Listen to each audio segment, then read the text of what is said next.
Mopao Mokonzi.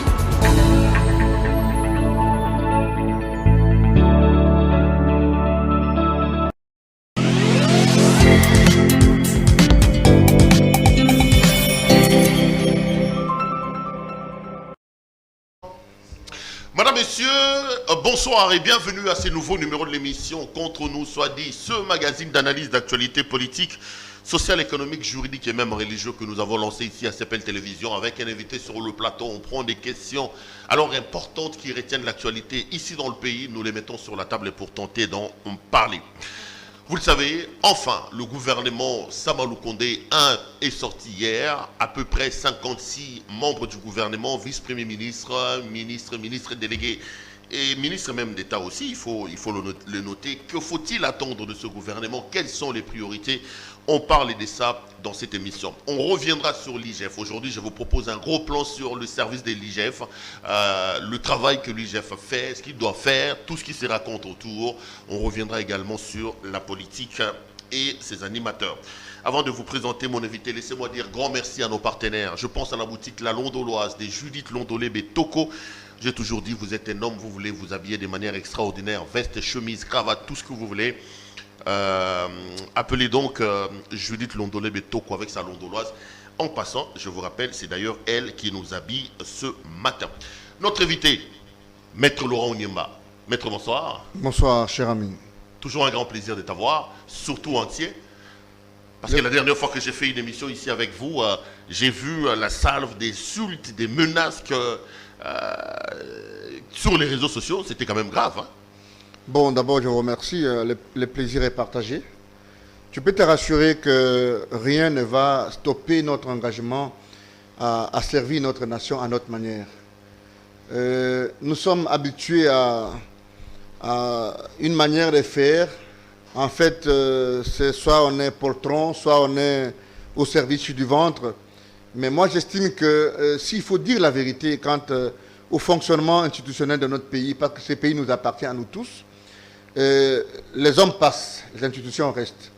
Chacun doit jouer sa partition. Et au Onyemba, je joue la mienne. J'ai vu une panoplie d'insultes. J'ai vu que tu as même fait un message d'alerte dans lequel tu... J'étais énormément menacé. J'ai fait 48 heures en dehors de chez moi. Tous les signaux étaient concordants sur le fait que, bon, même si la menace n'est pas encore éteinte, mais bon, écoutez, j'ai pris la responsabilité. Mais c'est qui menace? Est-ce que c'est l'UDPS? Est-ce que parce que vous attribuez un peu tout à l'UDPS aujourd'hui, hein? Non, mais écoutez, le diable, on le trouve très facilement. Je n'indexe pas l'UDPS, mais seulement j'ai reçu des messages par des numéros anonymes citant ma plaque de voiture, même mes plaques de voiture, donnant mon adresse. Malheureusement, pour la plupart des messages que j'ai reçus, j'avais déjà changé d'adresse depuis plus de 6 mois et les gens sont restés à l'ancienne adresse. Heureusement ou malheureusement? Bon, les deux. Et puis, c'est des menaces du genre, tu as insulté le président, tu as dit que le président était incompétent, tu t'es positionné comme katumbiste, on a dit que vous avez reçu 9 000 $ pour insulter le président. Évidemment, on vous cite tout le temps, hein, on vous cite tout le temps, Perrault, Peter Tchani. Et le jour où je me suis rendu compte que ça devient sérieux, c'est le jour où j'ai vu un député de l'UDPS, un grand frère en outre, Paul Tchilumbu, passer une émission d'1h13 avec mon grand frère Jean-Marie Kassamba où il nous cite. Ça devenait en ce moment-là très cohérent parce que... Vous semblez quoi scandalisé que Paul Tchilumbu... Paul Tchilumbu s'étonne, par exemple, dans cette émission, qu'un garçon aussi brillant que Onyemba se fasse aliéner à cause des billets verts que Moïse Katumbi te donne. Tu sais, ça serait même obsédé de voir que... Bon, mon aîné, je comprends. Je comprends les limites parfois de mon aîné Paul Tchilumbu, que je remercie énormément, qui est un grand frère avec qui on a un passé assez riche. Mais quand nous critiquons le fonctionnement de l'État... Les limites, tu parles de Tchilumbu, c'est quand même professeur d'université. Je dis ceci. Qu'est-ce que vous voulez dire? Je dis ceci. Laurent Onyemba. Je dis ceci. Les limites, les insuffisances. Je dis ceci. Mon grand frère, que j'aime beaucoup aussi, ok, n'a pas tort. Je comprends que quand moi qui suis chef de travaux en droit public, je critique le fonctionnement institutionnel. Il est normal qu'un docteur, soit-il, en chimie, ne comprenne pas de quoi je parle. Mon grand frère est docteur en chimie. Il a fait sa thèse sur une solution chimique sur... C'est un pharmacien. Voilà, plutôt un pharmacien sur la bêta-altamase. Et donc, quand moi je parle du fonctionnement institutionnel, donc lui, quand j'évoque la théorie du droit parlementaire comparé, quand j'évoque la théorie de la séparation des pouvoirs, vous ne pouvez pas demander à un pharmacien d'apprécier positivement mon langage. Je comprends, je ne réponds pas aux aînés. Mais le jour où je me suis rendu compte que ça devient dangereux, c'est quand Paul Tshilumbu fait des affirmations que j'estime être extrêmement dangereuses. Et je me réserve donc le droit de déposer une plainte contre lui. Pourquoi je le dis? Il a fait des affirmations comme quoi Perrault, Louawa, Laurent Onyemba, Peter Tchani sont un groupe de journalistes. Déjà que je ne suis pas journaliste, je suis avocat. Ok? Ont reçu de l'argent pour vilipender ou bien émousser les actions de la gouvernance actuelle. C'est des affirmations très graves. Mais je ne réponds pas. Je me dis, je me réserve le droit. Tu sais, on est dans un pays où, je crois que dans 2 ans, il sera dénoué des immunités. Et je me réserverai, il n'y aura pas encore prescription. Je me réserverai le droit de poser la question à un juge. Comme je peux déposer ma plainte, même je connais son adresse physique, je peux identifier le magistrat du ressort, je dépose la plainte. Le magistrat va constater que on est dans une situation où il y a... Tu es en politique, Laurent Onyemba, tous les coups sont permis. Tshilumbu... le problème, c'est que Tshilumbu reproche notamment, j'ai discuté, j'ai vu ce qu'il dit, on a l'impression qu'Onyemba a franchi la ligne rouge. Vous avez pratiquement traité le président de la République d'incompétent. Vous avez dit que le président ne peut pas se cacher derrière les erreurs ou les insuffisances des Kabila pour justifier son incompétence. Non, écoutez, les mots ont leur sens. Et la beauté de la langue française loge en fait dans le fait qu'elle donne l'opportunité aux gens qui l'exercent à nuancer leurs propos. Je suis quand même un républicain. Je ne peux pas dire au président de la République qu'il est incompétent au sens personnel. Mais quand quelqu'un gère la chose publique, la critique l'accompagne. Voilà le scénario comme je l'avais dessiné aussi scientifiquement que cela. Je l'ai dit sur ce plateau, qu'au même moment que nous avons eu un temps de recul, avec 6 mois sans gouvernement, et c'était justement à mettre dans la dialectique de la séparation avec la coalition FCC-CACH, et donc ça faisait 6 mois qu'il n'y a pas eu un conseil des ministres. Mais je vous dis que je maîtrise parfaitement les arcanes du fonctionnement institutionnel. Il y a des décisions qui ne peuvent se prendre qu'en conseil des ministres. Est-ce qu'une coalition FCC-CACH peut prendre le pays en otage au point qu'on n'ait pas un conseil des ministres pendant 6 mois? C'est quand même très grave. Pas qu'on n'a pas un gouvernement. Mais il y a la théorie de la continuité des services publics et de l'administration de l'État. Si on a décidé de rompre avec la coalition FCC-CACH, mais les ministres sont en fonction. Ce sont les ministres de la République. Il faut les utiliser. Et dès là, il faut dire que le président est compétent. Non, regarde, il faut maintenant aller jusqu'au fond de la logique. Non seulement qu'on a fait 6 mois sans gouvernement, ok, mais au-delà de tout, on a quand même pu aller à l'Assemblée nationale et basculer la majorité. Et au niveau de l'Assemblée nationale, depuis le 15 mars, jusqu'à la dernière émission, il n'y a jamais eu une plénière. C'est de la compétence. Et deuxième chose, quand nous disons que le président a fait une promesse, parce que tu sais, il a dit lui-même que le salut du peuple est la loi suprême. Et je suis le peuple. Si on est 60 millions de Congolais, je suis parmi les 60 millions. Si on est 180 millions de Congolais, je suis parmi les 180 millions de Congolais. Donc mon opinion doit être mis sur la balance en disant, est-ce que le garçon dit vrai, même s'il est estampillé katumbiste? Est-ce que le Congolais qui est à Beni, qui est à Djougou, qui meurt tous les jours, qui voit sa mère, c'est-à-dire que le matin, il a vu son père décapité, à midi, son fils a disparu, à 15 h, il entend que sa mère a été carrément opérée et on a sorti le bébé du ventre alors que maman n'était pas sous anesthésie et elle a succombé de cette opération. Mais nous sommes Congolais et il se pose des questions si nous sommes effectivement une nation. La nation se dessine autour du vouloir vivre collectif. Ce n'est pas que j'indexe la personne du président, c'est quand même l'emblème de notre pays. Mais qu'il faut amener la critique en disant, si le Premier ministre, en ayant autant de temps, ne peut pas trouver des réponses aux préoccupations des Congolais, sur les gesticulations de la géopolitique, de la parité ou je ne sais pas moi, de l'équilibre pour responsabiliser les individus, il n'y aura jamais un gouvernement sans critique, sans qu'un groupe se réclame, ne pas se retrouver. Même celui-ci, avec toute la dialectique qu'il a accompagné, vous avez entendu quand même Steve Mikaï. Vous l'avez entendu. Et vous avez entendu les gens de l'Équateur se disent sous-représentés. Donc, pour autant qu'on n'aura pas un gouvernement de 80 millions de Congolais, ou bien un gouvernement avec 80 millions de ministres, n'importe quel gouvernement aura un problème de représentativité et de la géopolitique. Vous ne me rencontrez pas. Maintenant, je ne veux pas qu'on là-dessus. Moi, je donne le quasi. Les justifications, j'en viens. On vous dit, on vous reproche le fait d'avoir traité le président de la République. J'en viens. D'incompétent, monsieur. J'en viens. La critique, oui. Pour beaucoup, dire que monsieur Tshisekedi, institution président de la République, est incompétent, c'est une insulte à la personne du président de la République. Non. C'est ce qu'on vous reproche. Mais vous êtes vous-même les présentateurs. Vous avez la vidéo. Je parle de la somme des incompétences. La somme d'incompétents. Est-ce qu'une personne est identifiée par la somme? Et à dire qu'on parle de la personne du président. Ça veut dire que les gens ont des arriérés de français ou des contextes sémantiques. Je parle de l'inaction de la gouvernance ensemble. Ok? Je parle de l'inaction. Si le président de la République était aussi incompétent que je l'ai dessiné comme vous le dites, ça signifie que le gouvernement qui est sorti aujourd'hui, que j'ai félicité, devait être aussi un gouvernement pondu par un incompétent. J'ai salué en disant, on a pris de l'expertise. Qui peut contester Christophe Lutundula? Qui peut le contester? D'abord, on ne commence pas à Sama Lukonde de lui-même. Quelqu'un peut-il le contester? Peut-être l'unique personne que je regrette de ne pas être dans ce gouvernement, c'est peut-être Denis Sanga. Qui peut contester Patrick Mouyaya?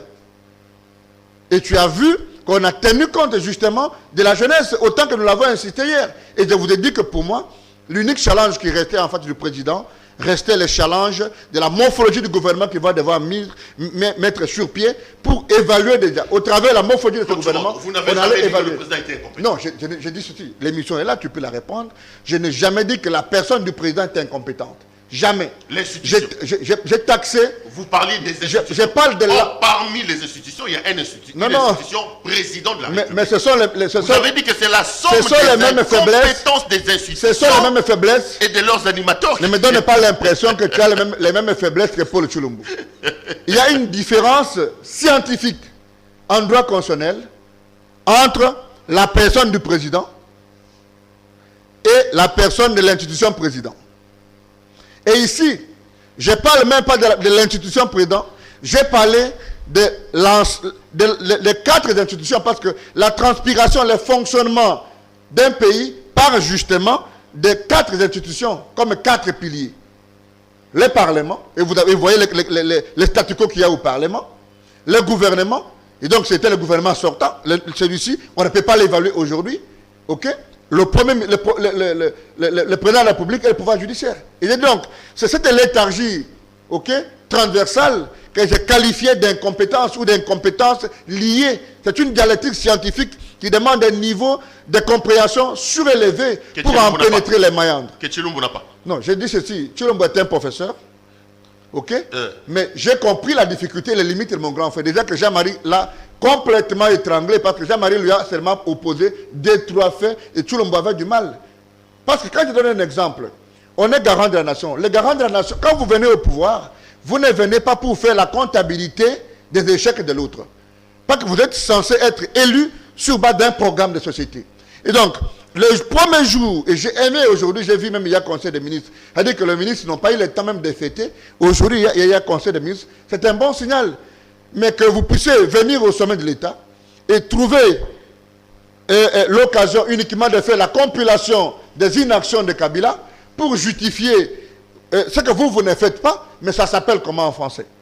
Kabila est parti depuis très longtemps. Ça s'appelle comment en français? Kabila est parti. Il ne faut pas me mettre le mot dans la bouche. Il faut écouter ce que je dis. Je pose la question. Vous dites ça s'appelle comment en français? Non, moi, je voudrais savoir. Ça s'appelle comment en français? Incompétence. Ma phrase est complète. Toute phrase est complète quand tous les éléments sont là. Il y a un verbe. Maintenant, Kabila est parti il y a 2 ans et demi. S'il vous plaît, Kabila est parti il y a 2 ans et demi. Vous voulez continuer à nous dire que Tout ce qui s'est fait à l'Est, même s'il n'y a pas de bâton magique, je l'ai souligné moi-même, je connais la gravité des atrocités qu'il y a à l'Est et même la complexité géopolitique de la situation. Okay? Il y a des impérialistes, il y a des pays voisins qui nous en veulent quant à nos richesses sous-sol. Il y a, comme Honorable Mbosso l'a dit, je le cite, il y a des députés et des autorités congolaises, des militaires qui sont intéressés par cette question-là, qui ne veulent pas que ça en finisse. Mais est-ce que vous épousez une femme? Ok? Cette femme-là a des enfants. Et ces enfants-là n'étudiaient pas pendant que leur papa était là. Vous prenez les femmes, votre femme en mariage, et vous commencez à dire aux enfants, non, non, vous ne mangez pas jusque-là, 2 semaines après, parce que votre papa ne vous faisait pas manger. Tu vois un peu, j'utilise l'approche pédagogique parce que nous avons aussi une dimension d'enseignant. Et comme compatriote, je dis non, non, monsieur le président, les gens qui sont autour de vous, parce que le temps qu'on a mis, c'était justement les arbitrages qui pouvaient se faire en une nuit. En une nuit. Et donc, traîner le président sur cette pente aussi glissante, alors que nous savons qu'en 2023, il doit devoir présenter son bilan. Ok? J'estime qu'on a amené le président vers une pente aussi glissante qu'il fallait demander au président absolument qu'on ait un gouvernement. Et je l'ai dit, si dans 2 semaines le gouvernement ne sort pas, je vais demander un blême. Je ne sais pas pourquoi ça dérange. Les gens n'ont retenu que si Onyemba a demandé à Katumbi de quitter l'Union sacrée. Mais les gens ne regardent pas les postulats que je jette. Je dis, parce que nous allons aller à l'Union sacrée, encore que c'est ensemble pour le changement qui va y aller, il y aurait donc une comptabilité générale à faire quant au bilan. Et je disais à mon président, si nous pensons, moi comme un serviteur inutile, si nous pensons que le temps qu'on est en train de consommer va nous être opposé demain, je vous propose, monsieur le président Moïse Katumbi, et je me rappelle que je vous représentais comme Moïse Katumbi, que nous puissions quitter l'Union sacrée, tout en soutenant, pas que c'est une coalition parlementaire, tout en soutenant la démarche, parce que nous sommes républicains. On va avancer Laurent Onyemba. Je pense que ma pensée est désormais explicitée qu'il n'y a plus de malentendus autour d'incompétents, incompétents. Je suis quand même celui qui a fait la guerre aux côtés de Félix Tshisekedi depuis des années. Je retiens quand même que malgré ça, vous avez quand même soulevé un autre tollé en disant que Tshilombo avait des insuffisances et des limites et qu'il ne comprenait pas votre dialectique parce que ça a un niveau très élevé. Je voulais poser une question avant d'entrer dans le sujet de ces émissions. C'est au sujet des... Je tiens à préciser. Les insuffisances ici ne sont pas d'ordre personnel ou bien d'ordre... je voulais dire... Avançons, Onyemba. Non, attendez. Avançons. Mais j'ai spécifié que de sa formation de base. Pharmacien, quand j'évoque les notions surélevées des droits constitutionnels, il est normal que mon aîné n'en pénètre pas les méandres. Vous pensez que si moi je dis que j'explique par exemple la théorie de la continuité du pouvoir, Delis Sanga peut opiner dessus, il va dire le garçon a raison. Bouchab, Bata. Non mais il ne faut pas citer Bouchab, mais ça c'est Dieu le Père. Ok? En droit constitutionnel. Non, mais je te dis, quand tu dis je suis le digne fils de Bouchab, le digne fils de Kalouba, le digne fils de Joli, d'Mbata, donc c'est eux qui m'ont inculqué ces notions. Maintenant, si vous allez au campus, vous allez voir que la faculté de droit est au-dessus et la faculté de pharmacie est en bas. C'est très compliqué pour qu'un pharmacien, même matériellement, aille en réflexion jusqu'à la faculté de droit. Faites attention les soulevés. C'est pas vrai. Laurent Onyemba, je voulais qu'on rentre en politique. Vous avez dit lors de cette émission-là que le problème de Félix, c'est que nous avons eu une alternance sans alternative. Et vous dites qu'aujourd'hui, à l'heure actuelle, la vraie alternative, c'est Katumbi. Vous croyez en Katumbi en quoi? Parce que là également, j'ai vu des critiques. Des gens disent, si vous dites le président de la République, il est incompétent, Félix... Malheureusement pour vous, vous n'avez pas été compris tel que vous l'expliquez. Je parle de critiques. On ne peut pas comparer le niveau intellectuel d'élève par rapport à l'autre. Est-ce que le débat se situe aussi à ces niveaux-là? Vous dites que la seule alternative qui reste au Congo aujourd'hui, c'est Katumbi. Et les gens vous ramènent dans votre débat là des compétences. On dit que sur le plan de la formation intellectuelle, sur le plan de la compétence, entre les deux, il n'y a pas match.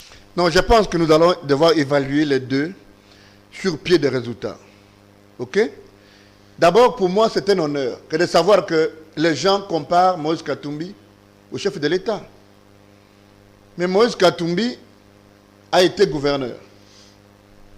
C'est un chef d'État en miniature. les résultats sont palpables. Ok? Les résultats sont palpables. Vous avez suivi les médias, les médias proches du pouvoir, commencer à parler de Moïse Katumbi comme quoi il avait des Hakuna Matata, il amenait l'uranium, mais les gens ne connaissaient pas l'ABC du droit de transport. Ce qu'il y a, Moïse Katumbi n'était qu'un transporteur. Ce qu'il y a à l'intérieur d'Hakuna Matata ne concernait pas Moïse Katumbi. Mais du point de vue de son bilan, Moïse Katumbi a trouvé le Katanga à quel niveau? Avec un budget de 300 000 dollars. Et 300 millions de dollars. Quand Moïse Katumbi quitte le Katanga, il laisse le budget à 3 milliards. C'est la plus grande province qui contribuait au budget national. Et vous avez vu les routes que Moïse Katumbi a laissées au Katanga. Vous avez vu des écoles.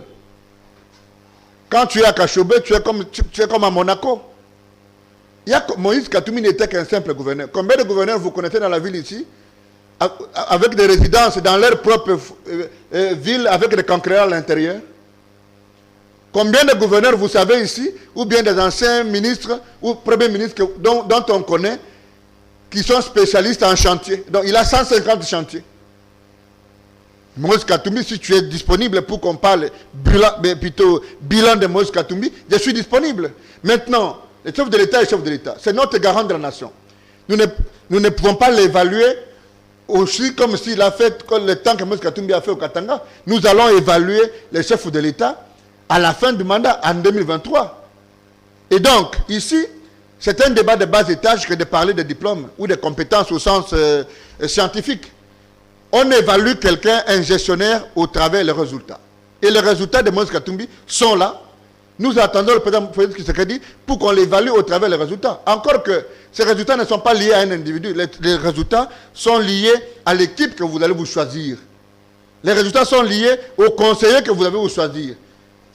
Et de ce point de vue, tu sais que c'est sans photo. Moïse Katumbi a une équipe assez outillée. Sur ce plateau, vous recevez l'honorable Francis Kalombo et vous voyez combien il est cohérent. Je l'ai suivi à plus de 10 émissions. Tu as vu la leçon de droit qu'il a donnée à un député qui est venu avec les papyrus ici, dans un dossier, je ne cite pas de nom, dans un dossier judiciaire. Mais Pero Luaba n'est pas devenu une juridiction. Heureusement que l'honorable Kalombo a corrigé horizontalement et verticalement. Je suis fier de savoir que c'est même un grand frère. Et donc, nous allons évaluer les actions, mais moi je suis politique, je suis opérateur politique. Si j'ai adhéré à la vision de Katumbi et que je suis cofondateur de Ensemble pour la République, c'est pas que j'ai vu que pour moi il n'y a pas d'alternative. Maintenant, si cela choque un individu, je ne suis pas ici pour faire plaisir à tous ceux qui sont à Katakokombe, à tous ceux qui sont à Ndemba, ou à Dibelenge, ou à Kabeyakamong. J'émets des opinions politiques, j'émets des opinions scientifiques, n'en plaise à un groupe d'individus. Pour autant que je suis cohérent avec moi-même. Et donc, pour moi, jusqu'à peu du contraire, et l'histoire nous donnera raison. Tu sais, on a fait 18 ans avec Kabila. On a connu aussi des gens ici qui exagéraient. Ok? Mais aujourd'hui, Joseph Kabila est sous silence. Il est parti. Il est en train d'héberger ses animaux. D'ailleurs, que je le salue en passant. Il héberge ses animaux. Il a pris de l'ombre de plus en plus. Et je disais à Kabila, il faut créer des petits Kabila. C'est ça la plus grande maladie de nos leaders politiques. Ils tombent sur les jeux de tous ces faucons, des nageurs à nos troubles, qui n'ont pour religion que leur ventre, alors qu'ils ont la possibilité, ils ont le temps de créer une nouvelle classe de responsables. Je n'ai pas demandé, par exemple, au président Félix Tshisekedi de dire, ok, porte-moi dans ton dos. Mais j'ai dit au président, et puis je ne suis même pas preneur, ni demandeur, ni preneur. Mais sur le président, à l'UDPS déjà, il y a plusieurs structures de garçons compétents, intelligents, qui peuvent former une sorte de base pour le renouvellement de la classe de l'intérieur. Quel est le jour où nous aurons un premier ministre avec 9 ans? Et les compétences sont là. Parce que vous allez voir dans le nouveau gouvernement qui va venir, il y aura toujours les mêmes lettres. J'accuse de réception de votre lettre numéro ici. En effet, il faisant suite. Est-ce qu'on ne peut pas révolutionner? Il n'y a pas de garçons qui ont fait des lettres normales, qui peuvent changer ce style. Ça devient aussi obsolète que ça devient même flagrant, comme preuve d'une continuité aveugle de l'État. Laurent Ndimba, parlons justement de ce gouvernement. il a été mis en place, vous les saluez, mais j'ai vu sur les réseaux sociaux certaines critiques, notamment le fait que, en termes de réduction, beaucoup attendaient quand même un gouvernement un peu plus réduit que celle que M. Tshisekedi nous propose. La deuxième chose, à ton avis, quelles peuvent être les priorités et quelles chances vous donnez, vous, personnellement, j'étais tutoie parce qu'on a l'habitude de se rencontrer, absolument, que nos téléspectateurs les comprennent. Quelle chance tu donnes à ce gouvernement ici, dans 2 ans, 1 année ou 2 ans? Est-ce qu'il y a-t-il possibilité que ces gens qui ont été nommés par M. Tshisekedi hier puissent faire quelque chose pour le pays? Bon, moi, je crois que même en un jour, on peut faire quelque chose. Je peux te donner un exemple. Tu sais que si le chef d'État se déplace, il arrive à Béni, il passe une nuit à Béni, un Congolais dormira en paix un jour. Ça signifie que, avec uniquement un seul geste, un Congolais peut dormir en paix. Un exemple que je donne, si le chef d'État arrive avec son hélicoptère à la montagne de Béni, ok, il campe avec les militaires, je crois que 2-3 familles vont dormir en paix. Donc, au même moment que 2 ans c'est peu, au même moment que 2 ans c'est beaucoup. Et pour moi, le chef d'État ne peut plus continuer à rentrer dans plusieurs projets. Ça va être compliqué. Autant que je le vois à la main sur le projet de Tshilingelo. Je pense humblement que le chef d'État peut uniquement regarder 2 secteurs. Les sociales des Congolais. Okay? Les routes, on peut même dormir avec les mêmes routes. Même. Quelqu'un a dit que le développement, c'est la route. Par exemple, choisir la sécurité et la route. Parce que si vous avez la route, vous avez la facilité d'obtenir, de dégager les peu de champs que nos mamans font. Il y a du riz. Il y a la poudre de la farine. Il y a tout ce qu'il y a dans des forêts. Les piments, la tomate, ça peut quitter Katakokombe et arriver à Kinshasa. On a une histoire, je ne sais pas si elle est vraie, qui nous dit que Lumumba devait partir de Kinshasa jusqu'à Kisangani. Ça signifie que le développement, c'est la route. Et aux États-Unis, le secteur le plus important, c'est le ministère du Transport.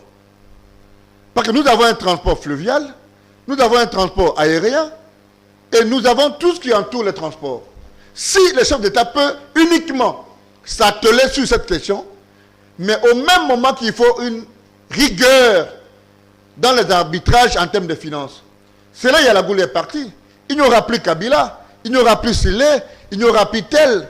Maintenant... On a mis Peter, comment il s'appelle, Nicolas Kazadi. Nicolas Kazadi. C'est un gars très compétent aussi, qui a fréquenté Sorbonne, qui a travaillé bon, écoutez, pour le code des PNUD, qui était à gauche et à droite. Les compétences doivent s'exprimer au travers des résultats. Et vous avez vu, le ministre des Finances, Sélé Yalogouli, a pris ce ministère au cours d'une période, je crois l'une des périodes les plus compliquées et les plus complexes. Ce n'est pas facile dans un pays où vous avez devant vous 5 fardes. Ce sont les dépenses d'urgence de l'armée, ce sont les dépenses d'urgence du voyage du chef de l'État, ce sont les dépenses d'urgence du paiement des salaires, ce sont les dépenses d'urgence de l'évacuation de certaines personnalités qui doivent aller se soigner. Au même moment que vous devez répondre au programme d'urgence, par exemple comme on a lancé Tshilingelo, autant qu'on a lancé 100 jours, et si vous ne faites pas les arbitrages, en tenant compte de ce que nous avons comme réserve de taux de change, en tenant compte de la production, nous avons une économie douanière, nous avons une économie minière, en tenant compte de la courbe justement. Et il y a une étude qui a été publiée par un jeune garçon que je connais, M. Sassa, à partir de l'Université de Montréal. Si vous regardez notre PIB et notre production, il y a 10 ans, et vous regardez notre PIB et notre production aujourd'hui, nous sommes en recul énormément. Énormément. Donc, il ne faut pas s'éparpiller. Deux choses. Pour moi, deux choses. Que le chef d'État mette beaucoup de moyens. Déjà, il a aujourd'hui un chef de la maison militaire, l'un des mieux outillés. Franck Toumba, qui a la maîtrise parfaite de ce qui s'est fait au niveau des militaires, lui donner assez de moyens pour d'abord évacuer tous les militaires. Si on va tuer la moitié des Congolais qui sont à Béni, qu'on les tue. Mais la première solution, qu'on évacue d'abord tous les militaires qui ont fait 10 ans, 15 ans, dont les petits-enfants ont déjà des acquaintances avec les Rwandais, les Rwandaises, les Burundaises. On les amène d'abord tous à Kibomango. Deuxième décision, l'honorable Mbosso a dit qu'il a demandé à ses collègues de quitter les groupes armés. On commence d'abord par... C'est ça le travail du parquet. Et pour ça, on n'a pas besoin d'évoquer les humilités. Ok? L'honorable Mbosso, comme responsable, comme la deuxième autorité du pays, ne peut pas avancer de tels arguments s'il n'a pas de but d'information. Les parquets peuvent les convoquer pour dire non, cite-nous les noms des gens que toi tu connais comme députés. On les amène. Il est possible d'aller en étude avec les services d'intelligence. Regardez les numéros de téléphone, leurs implications. Vous devez voir que tel voyage, vous avez été à Djougou 2 jours après, les gens sont morts. Et on met ces gens hors état de nuire. Et la sécurité, à ce moment-là, on peut, quand on voit qu'on paye bien les militaires, un militaire à $100, comme un musée l'a fait d'heureuse mémoire, un Congolais à $100, on aura plus de 2 millions de militaires. J'ai même vu les mouvements citoyens indexer la MONUSCO. La mission principale de la mission des Nations Unies, ce n'est pas de venir vous sécuriser. Faire la guerre, non. Pour faire la guerre. Ils viennent en observation. Pour aller en appui, il faut changer de mission. C'est une démarche que les pharmaciens ne peuvent pas comprendre, parce que c'est un droit international. Tu as vu? Et donc, c'est l'État qui protège les territoires et les citoyens. Il ne faut pas qu'on pense que la manne va tomber du ciel. Et la guerre qui est à l'Est, c'est une guerre cliquée sur les intérêts économiques.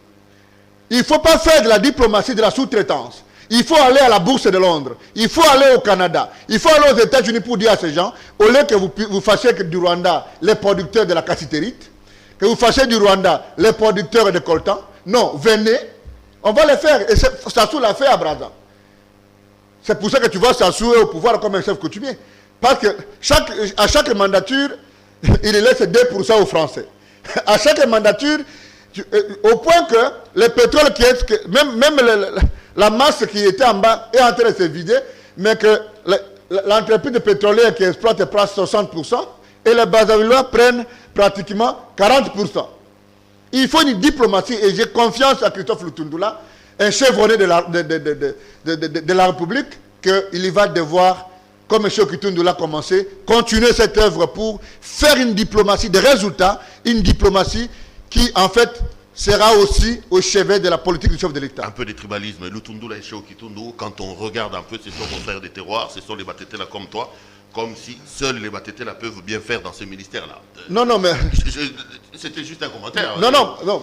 Attendez, je ne laisserai sont passés par là. Des grands noms qui sont laisserai pas passer. Bon, je ne laisserai pas passer. Cheikh Kitundu et Lutundula, bon, on comprend que un peu de tribalisme non, aussi. Non, mais les téléspectateurs se rendent en évidence que c'est toi qui es le tribaliste.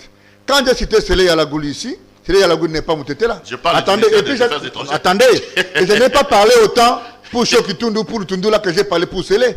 J'ai reconnu ici que M. Nicolas Kazadi a une expertise et que je disais qu'on attend sur le résultat. Mais ceux qui ont fait le résultat, on les acclame, cher ami. Ceux qui ont fait... J'ai cité Franck Toumba, il n'est pas Moutété là. Et donc, tu aurais voulu que je cite Toumba, Pero Louawa, et de citer Lutundula, ça te gêne. On va bien voir qui est tribaliste. On continue l'émission. Laurent Onyemba, je voudrais quand même qu'aujourd'hui qu'on parle un peu science sur cette affaire de l'inspection générale des finances. Il y a à dire et à manger. L'IGF aujourd'hui reçoit des tirs à boulet rouge. J'ai vu que toi-même aussi, à un moment donné, tu t'échanges des coups et des tirs avec mon ami et frère Apoipan. C'est comme si, par médias interposés. Première question avant de parler de l'IGF. Qu'est-ce qui se passe entre M. Laurent Onyemba et M. Jules Alenguete? C'est quoi le problème? On a l'impression à vous entendre que vous avez un problème personnel avec M. Alenguete. D'abord, au regard de mon âge, M. Alenguete peut être mon père. Il a même plus l'âge de mon père. Ça signifie que de mon éducation, je ne peux pas avoir un problème personnel avec lui. Le problème que j'ai avec lui, c'est la question du fonctionnement de ces services publics de l'État. Qui est l'IGF? Qui est l'IGF. Première chose, quand vous êtes dans un service de cette nature, rattaché à la présidence, non, pas à la présidence, rattaché au président de la République, il y a une forte confusion que le commun des mortels pense que, à chaque moment que vous parlez au nom et pour les comptes du président. Heureusement que vous parlez, c'est une confusion. Ce n'est pas la vérité, c'est une confusion. Non, mais attends. Dans une certaine mesure, ça ne peut aller au-delà de la confusion pour s'apparenter à la vérité. Pourquoi je le dis? À l'origine, l'inspecteur général des finances flottait, tantôt à la présidence, tantôt au ministère des Finances. Et tout dépend de chaque animateur à vouloir décorer ou bien les rattacher à la présidence, ou plutôt au président, ou à l'inspection, plutôt au ministère des Finances. Mais qui peut être un inspecteur des finances? Au-delà des compétences scientifiques, droit, économie. Les compétences, à Lenguet, il y en a quand même. Hein. Je cite Matata qui reconnaît que c'était un garçon brillant qui a étudié avec lui dans la même promotion. Je dis ceci. Au-delà de ces compétences, quand vous occupez des charges d'État, vous avez la première chose, le devoir moral et éthique. Je te pose la question. Avoir M. Alengueti et avoir la rigueur que le président de la République met autour de ses collaborateurs.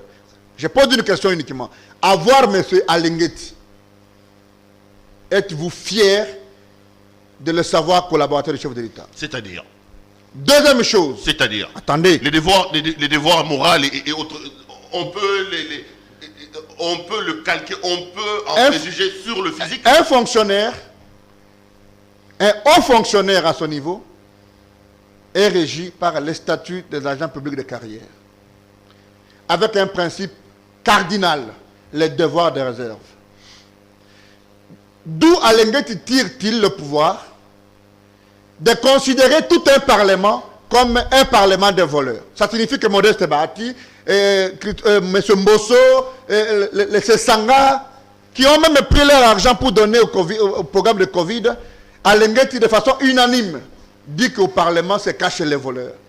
Et moi, comme républicain, je ne peux pas penser qu'un citoyen congolais fasse de telles allégations aussi grossières. Deuxième chose, il y a dans ce pays plusieurs services.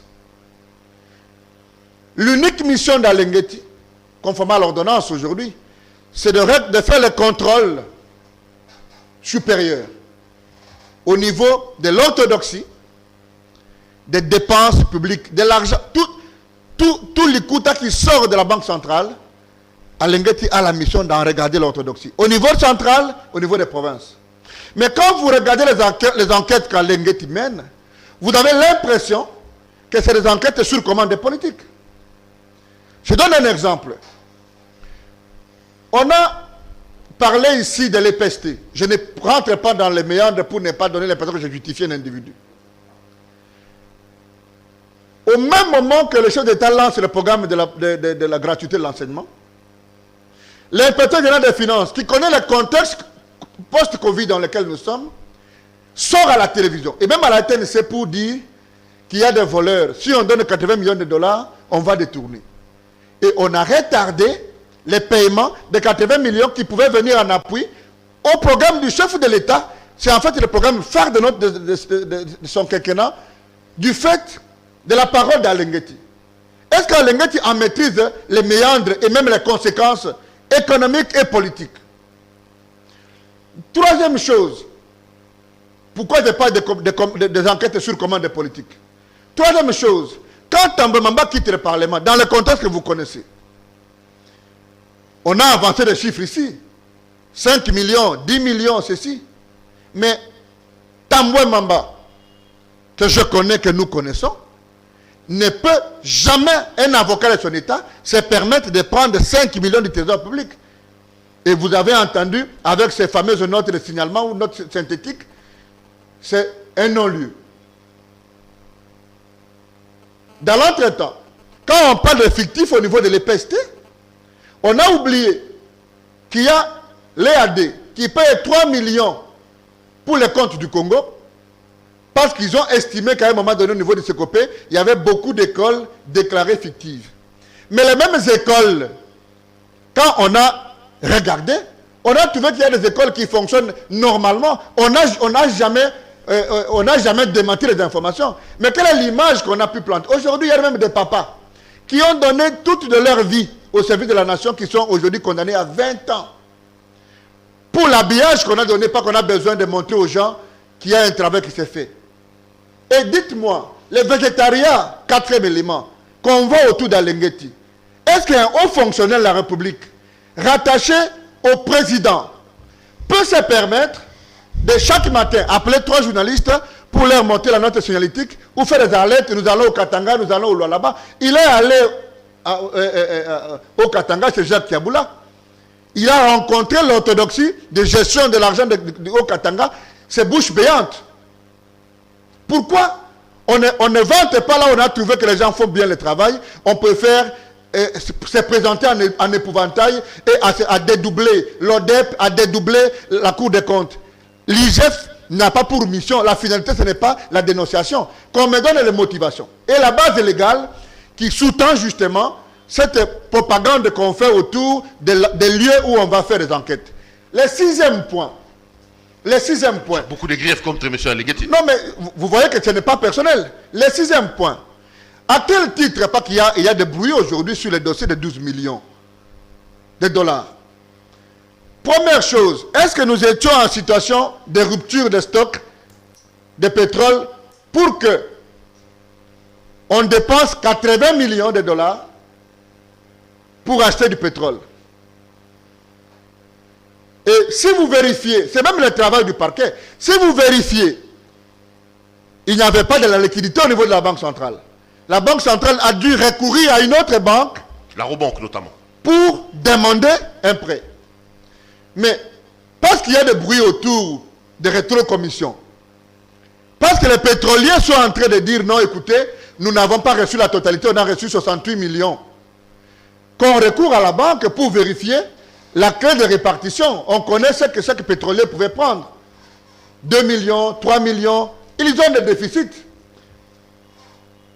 Et plus grave encore, allez au ministère des Finances, vérifier auprès de différents services quelle est la personne qui mettait la pression pour qu'on paye les 60 millions sans urgence, sans nous communiquer les taux. Parce que si on vous prête 60 millions, ce n'est pas exclu que dans une année, vous allez rembourser 100 millions. C'est l'argent du trésor public. Maintenant, si les Congolais que nous sommes, pas qu'on veut nous dire que non, les gens ont volé, je vois les gens faire des virages assez difficiles, des raccommodages, des raccordements frauduleux, comme si nous sommes naïfs. On sait que dans ces pays, Louzoro l'a dit, il y a le rapport Mayobo, qu'il y a des circuits de détournement organisés.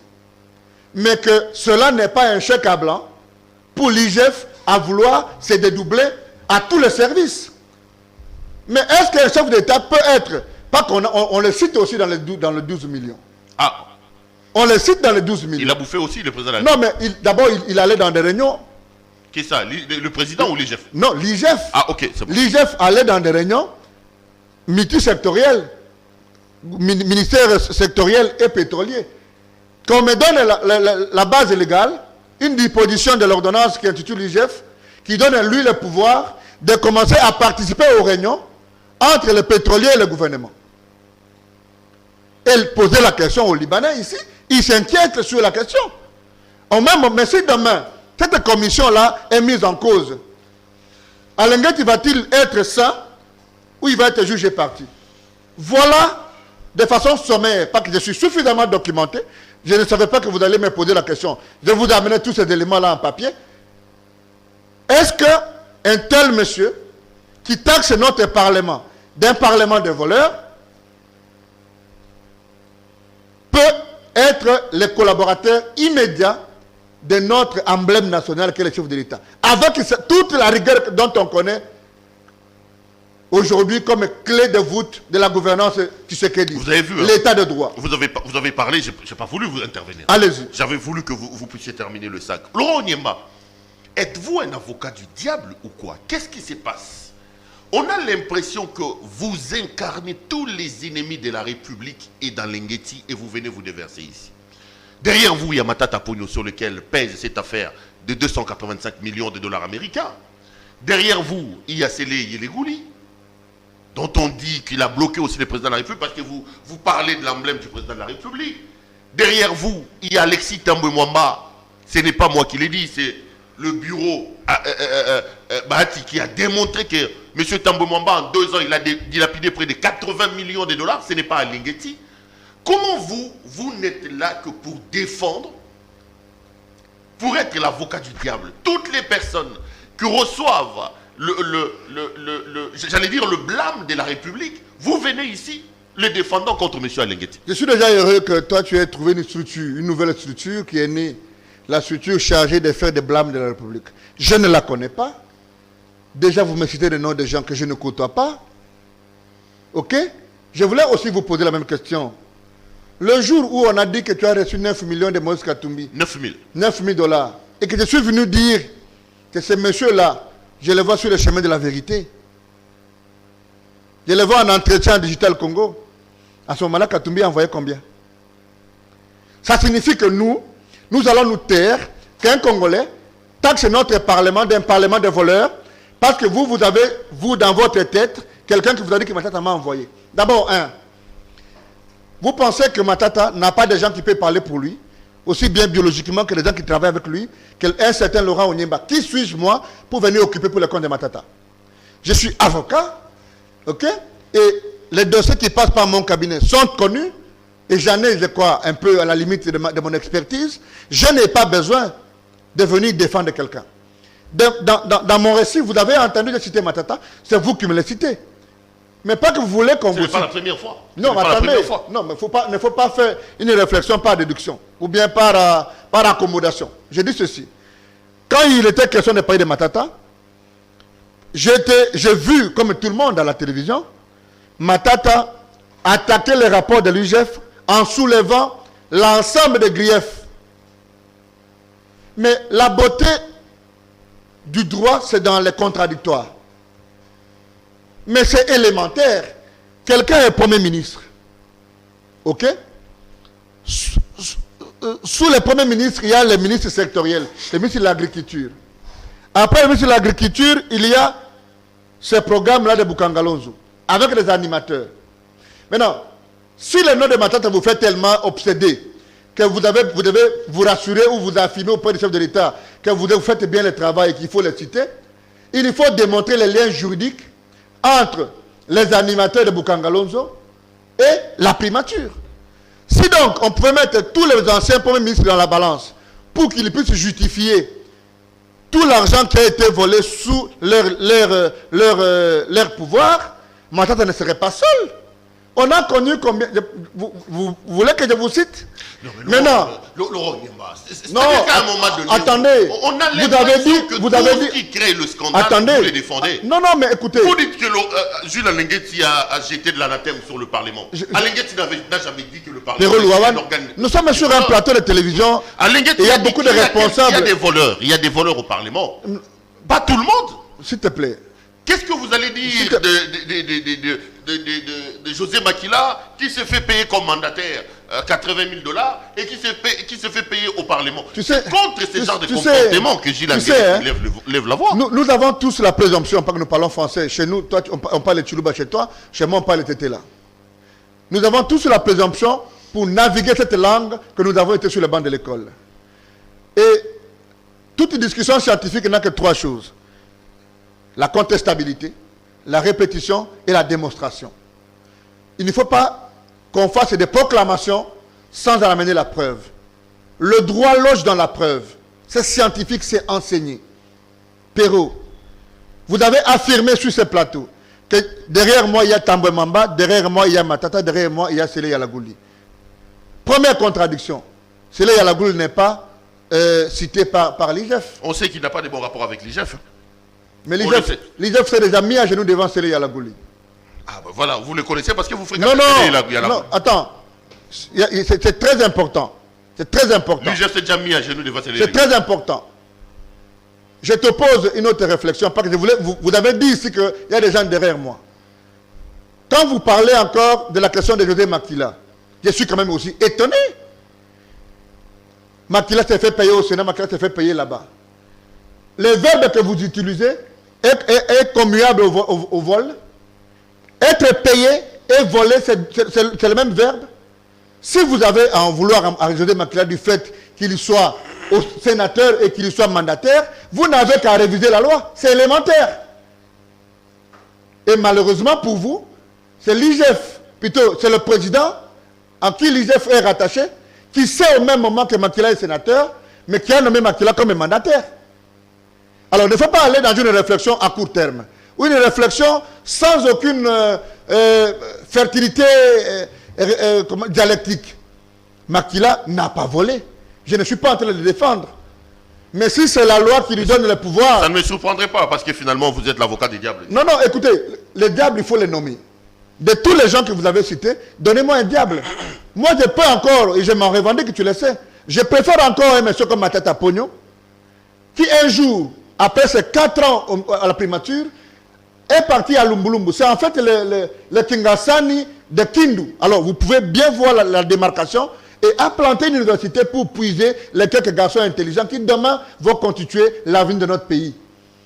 Que ceux qui se présentent en col blanc, alors qu'en réalité on sait qu'ils sont en train de voler sous la barbe et l'emblème de la République. Ça veut dire quoi? Vous justifiez le vol de Matata? Non, c'est un bon voleur parce qu'il a planté l'université. Je n'ai pas dit un bon voleur. Non, c'est ce que vous voulez dire entre les lignes. Je suppose aussi que vous, comme journaliste, vous n'avez aucun pouvoir d'appeler quelqu'un voleur. Je ne veux pas que demain, on vous poursuive pour de telles allégations. Je pose des questions. Et je demande pardon pour lui. Je n'affirme rien. Non, attends. Je ne pose... D'abord, je ne suis pas ici comme porte-parole de Matata. C'est vous qui m'emmenez sur la pente de Matata. Mais je vous dis que au même moment que le Congo vilipende de Matata ici, sans la moindre preuve du fait d'un IGF qui pense qu'il peut se permettre à longueur de journée à citer le nom des gens, au même moment que le même Matata que nous vilipendons est aujourd'hui le haut conseiller d'Alpha Condé dans un autre pays. Après avoir pondu un rapport favorable aux élections organisées par Alpha Condé. Depuis 60. C'est ce que j'ai dit. C'est autre chose. Oh non, depuis 60. Il a été chef des observateurs africains. Il dit que les élections se sont bien passées. Quelques mois après, on le récompense. Mais tu prends la posture d'un co-débatteur. Allez-y, je vous en prie. Tu prends la posture d'un co-débatteur. Je t'en prie, monsieur. Je dis ceci. Matata Pogno, ok, c'est l'unique Premier ministre depuis 60 qui termine son mandat à la primature et est utilisé par un autre pays du fait de sa tête. Cite-moi un deuxième. Nous sommes, nous, habitués dans ces pays à vilipender nos propres frères ou notre propre expertise. Parce que si tout le monde dans ces pays ne fait bien le travail, alors cite-moi, si je peux te poser la question, cite-moi 3 ou 5 Congolais que tu estimes être clean, ils ont travaillé, ils n'ont jamais volé et sur lesquels on n'a jamais jeté une pierre. Cite-moi. On est comme dans une sorte d'imbécilisation collective où on ne reconnaît pas nos valeurs. Je t'ai cité toujours ici, les gens ont passé... 3-5 ans à insulter Bochab. Parce qu'il a planté un livre en droit constitutionnel en disant entre la révision constitutionnelle et l'élimination de la nation. Les gens ont insulté le livre, ont insulté les titres. Et je peux te mettre au défi, 1% des Congolais n'ont pas lu Bochab. Mais au même moment qu'à Liège, partout ailleurs, on a besoin d'un Bochab. Nous, les nôtres, on mélange tout. Les Bochab et PPRD, les Bochab et professeurs, les Bochab et voisins. Quelle est la leçon que nous donnons aux autres? Et aujourd'hui, c'est des fleurs, plutôt des pierres qu'on jette sur les professeurs. Au diplôme politiquement obtenu. Mais on est dans quelle société des innommés? Le professeur Chibango appelait la ngabanisation. Donc, on a pris la mentalité de Ngaba, on a mis dans la tête des gens. Au point que tous les Congolais qui travaillent, les jours où on voit que Perrault soulève une maison à Bandal, il fait bien son plateau. Oh non, l'ISF doit venir parce que Perrault doit faire. Et la finalité, c'est quoi? La note signalétique dit que tu as volé. Aucun des prisons. C'est de quel droit ça? Et nous ne pouvons pas vanter nos valeurs.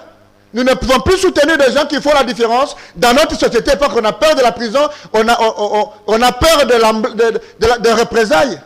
Je voulais démontrer ici noir sur blanc. Je n'ai même pas voulu faire du juridisme en vous amenant les textes pour dire regarde telle disposition, regarde ceci. Je vous oppose uniquement les statuts de l'agent public de carrière, les devoirs de réserve.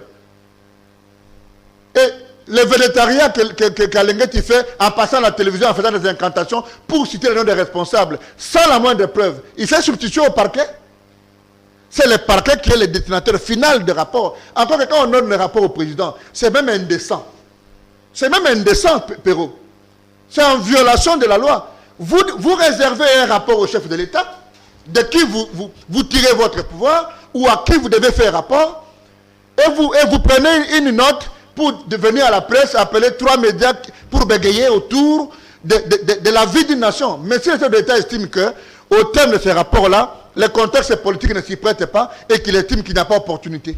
Peut-être qu'il reçoit l'autorisation du président de la République. Non, mais ça, voilà. Voilà le danger maintenant. Le chef de l'État, s'il reçoit l'autorisation, donc vous voulez me dire ici que c'est le chef d'État qui lui a demandé de dire Matata Pogno et Boukangalonzo. Oh, un ministre va aller en prison. Et il fait un rapport au bout duquel il dit non, dans ce rapport ici, 3 personnes sont au Sénat. Ils sont sous le coup des immunités.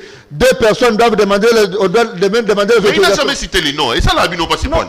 Le problème, c'est justement ça. Ce n'est pas différent des pasteurs et des bandals ici qui font des prophéties anonymes pour corrompre la morale des gens, qui savent qu'ils n'ont aucun niveau critique. Oh, en fait, on fait des prophéties à une femme qui n'a pas $10 dans son compte, qui n'a pas un passeport.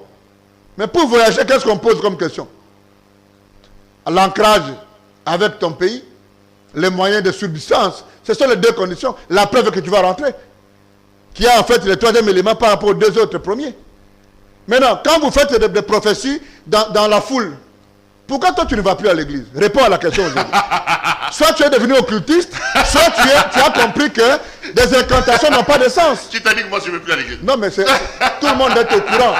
Et je profite pour te dire que les gens disent que tu es devenu occultiste. Comme toi d'ailleurs. Moi je suis chrétien. Tu fréquentes les professeurs, tu veux devenir professeur. Et on dit qu'on n'accède pas à ces carrés-là si on n'est pas occultiste. Je semble qu'on te voit dans toutes les loges de la franc-maçonnerie maintenant. Très bien. Très bien, mais c'est des allégations. Et je m'en manque parce que moi-même de ma formation séminarissale, ok, je vais te faire une blague, pas une blague, un exemple. Parce que si les francs-maçons et les rosicruciens n'ont plus honte de se réclamer en public, pourquoi moi qui suis un fils de Jésus, j'aurais honte de me dire je suis chrétien? Je suis chrétien et sur ma peau, et j'ai toujours estimé que ceux qui vont dans ces loges ont des insuffisances. Alors ils pensent qu'ils vont trouver des réponses. Ici dans la ville, ici, tout le monde chante Ambak, non? Et c'était enseigné en Afrique ici que Ahmed Bakayoko était le grand maître.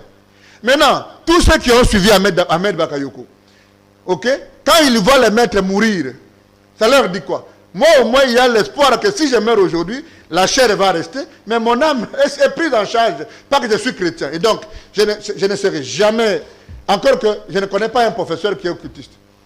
Mon directeur de thèse, je le vois partir à l'église. Je connais le Paul Gaspard Mgondankoy, qui sont des professeurs fignolés. Je le vois aller à l'église. Les Jean-Louis Sambo, d'une expertise doyen de la faculté.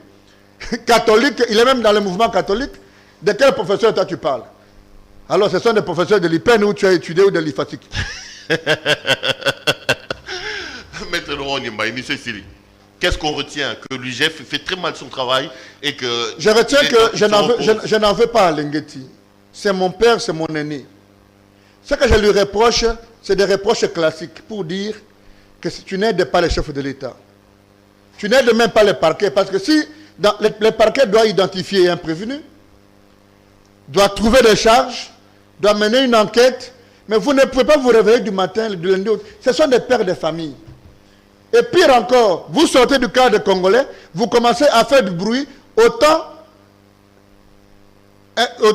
influencer même les décisions de ceux qui nous viennent en appui par rapport au projet phare du chef de l'État ou à son projet de société, qu'est la gratuité de l'enseignement. Il est possible qu'il fasse le travail dans le silence. Est-ce qu'un Congolais normal peut en vouloir à l'inspecteur des finances? On sait qu'on vole l'argent. Il y a des immeubles qui pilulent la ville ici, qui sont en fait le fruit des blanchissements de capitaux. Quand vous allez à la DGDA, si tu regardes la maison, les bureaux d'un directeur à la DGDA et sa résidence, c'est sans photo. Il ne faut pas chercher les pouces sur la tête des gens. L'argent, on connaît comment ça se vole. Et donc, il est possible de faire ce travail dans le silence, mais quand vous donnez la posture politique à un travail professionnel d'administration, tout de suite, on va te mettre dans le lot du politique. Mais si tu penses que la posture de chef de service de l'IGF ne te met pas à l'aise parce que tu es habitué à dénoncer, quitte là-bas, viens comme acteur politique, et plutôt Bandako Bunda, argument contre argument. Laurent Niamba, merci d'être venu nous voir. Je vous remercie énormément, cher ami, vous êtes bien habillé. Je crois que... C'est la boutique La Londoloise. Ah, voilà. Nous saluons justement la boutique La Londonnoise. De Madame Il faut donner les adresses, je crois que vous êtes bien habillé. On peut toujours copier ce que vous faites. Même si on n'a pas votre bourse, mais bon, on va se débrouiller. Non, c'est la boutique La Londoloise qui est partenaire avec nous, donc vous pouvez appeler, vous pouvez passer vos commandes, c'est toujours important. Chez vous ici? Bien sûr. Ah, vous avez un dépôt de la boutique? Si. Vous voulez que je vous donne les prix de ça? C'est même pas cher. C'est 1300 $. Non. C'est même pas cher. C'est moins cher que la veste que vous avez mise là. Non, mais je connais bien la propriétaire de la boutique, je connais bien le sérieux de son travail. Tu viens de me rappeler que je suis en veste, je pensais pas. Quand je parle de science, je pense même que je suis dans le nuage. La mienne, elle est moins chère que la vôtre. Non, bon. Je vous dis la vérité. On va continuer dans le couloir. L'émission est terminée. Madame, messieurs. Ma femme m'en veut toujours quand je ne suis pas sérieux sur le plateau. Je la salue avec Biana Delis et Princesse Ruta. Il te suit beaucoup, hein? Pour une fois, oui. Vous saluez votre femme. Non, je salue ma chère épouse, que j'aime beaucoup, et 2 princesses. Vous avez cité le nom de princesse, pas le nom de madame. C'est Maman Rachel. Maman Rachel, merci de protéger notre Onyema national. Non, je la protège aussi. Chaque fois qu'on lui dit non, il faut nous protéger, Laurent, il dit non, il faut qu'elle me protège aussi. L'émission est terminée. Ça a été un grand plaisir pour moi de vous présenter cette émission. Je vous retrouve. Je peux présenter les condoléances à mon ami, à mon cher ami Christian Bossembe qui a perdu sa grande sœur. Ah bah je suis pas au courant. Oui. Cher ami Christian Bossembe. Christian, la main sur le cœur. Sincères condoléances, je viens de l'apprendre. Je crois que bon, c'est Dieu qui donne, nous sommes chrétiens. Il en a décidé ainsi, nous nous inclinons et nous serons au deuil pour faire le deuil de notre grande sœur au rythme et comme on le fait en Afrique chez nous. Merci beaucoup. Christian Bossembe, toutes nos compassions et toutes nos condoléances. On passera par là si le programme sortait. Merci à vous de nous avoir suivis. Je vous retrouve demain pour un autre numéro. Portez-vous bien et restez branchés sur nos programmes. Paul de Mopao Mokonzi.